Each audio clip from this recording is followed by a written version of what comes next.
ఇక గుంపు మేస్త్రీకైతే OU shock ఇచ్చింది. డౌన్ సీఎం అంటూ గొంతెత్తి నినదించింది. ఇదే అంశానికి సంబంధించి మరింత సమాచారం మా ప్రతినిధి లివిల్ రెడ్డి అందిస్తారు.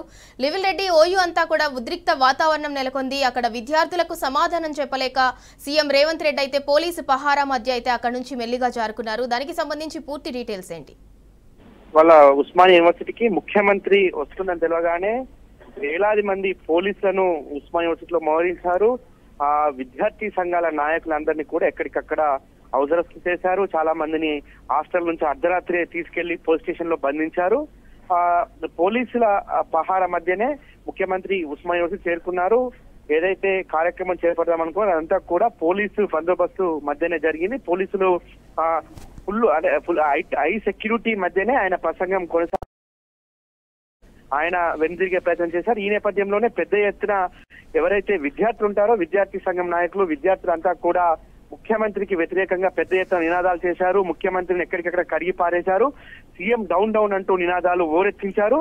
ఏదైతే గత కొద్ది రోజుల కింద ముఖ్యమంత్రి గొప్పగా చెప్పారు, నేను ఎలాంటి పోలీసులు లేకుండానే నేను ఉస్మానియా యూనివర్సిటీకి వస్తాను, అభివృద్ధికి పీఠం అభివృద్ధికి నమూనా నేనంటూ అని చెప్పేసి కూడా గొప్పలు చెప్పారు. ఆనాడు వారికి సంబంధించిన మీడియాతో సైతం మొట్టమొదటిసారి ఒక ముఖ్యమంత్రి పోతాడని చెప్పేసి పెద్ద ఎత్తున అంగు ఆర్భటాలు చేపించారు. కానీ వాళ్ళ అదంతా బెడిసి కొట్టింది.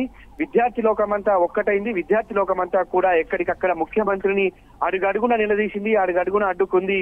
ముఖ్యమంత్రిపై నిరసన వర్షం కురిపించింది. వాళ్ళ అనరాని మాటలని వారినంతా కూడా అక్కడ పోలీసులంతా కూడా పెద్ద ఎత్తునే విద్యార్థి లోకాన్ని అడ్డుకట్ట వేసేందుకు ప్రయత్నించినప్పటికీ కూడా ఏ ఒక్క విద్యార్థి సంఘం నాయకుడు కావచ్చు విద్యార్థులంతా కూడా పెద్ద ఎత్తున సీఎం కు వ్యతిరేకంగా నినాదాలు ఓరెత్తించారు. సీఎం కు వ్యతిరేకంగా పెద్ద ఎత్తున అక్కడ నిరసన గళం వ్యక్తం చేశారు. వాళ్ళ మెల్లగా ఈ నిరసనలు వ్యక్తం చేసిన తరుణంలోనే పోలీసులు వేలాది మంది పోలీసులు వేలాది మంది విద్యార్థులను అక్కడ అడ్డుకునే ప్రయత్నం చేశారు. అయినప్పటికీ కూడా సీఎం ఉస్మానియా యూనివర్సిటీ దాటే వరకు కూడా ఆ నిరసనలతో ఓరెత్తించారు. అనరాని మాటలని సీఎం పరువు తీశారని చెప్పుకోవచ్చు. ఇవాళ చాలా మంది విద్యావేత్తలు కూడా చెప్తున్నారు, ముఖ్యమంత్రి ఏ హోదాలో వచ్చిందో ఆ హోదా కూడా మర్చిపోయిందో అని చెప్పేసి కూడా చెప్తున్నారు. ఇవాళ ఆయన భజన చేసుకోవడం కోసమే ఉస్మానియా యూనివర్సిటీకి వచ్చిండు.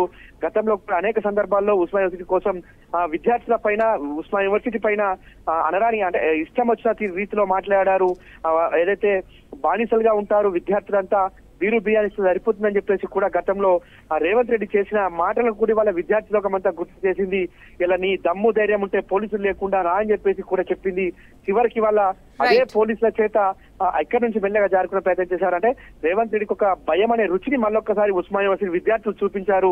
వాళ్ళ నిరసనలతో ఓడిస్తడంతో పోలీసుల పహారు అక్కడి నుంచి మెల్లగా జారుకునే ప్రయత్నం అయితే చేశారు. రైట్, థ్యాంక్ యూ లివిల్ రెడ్డి.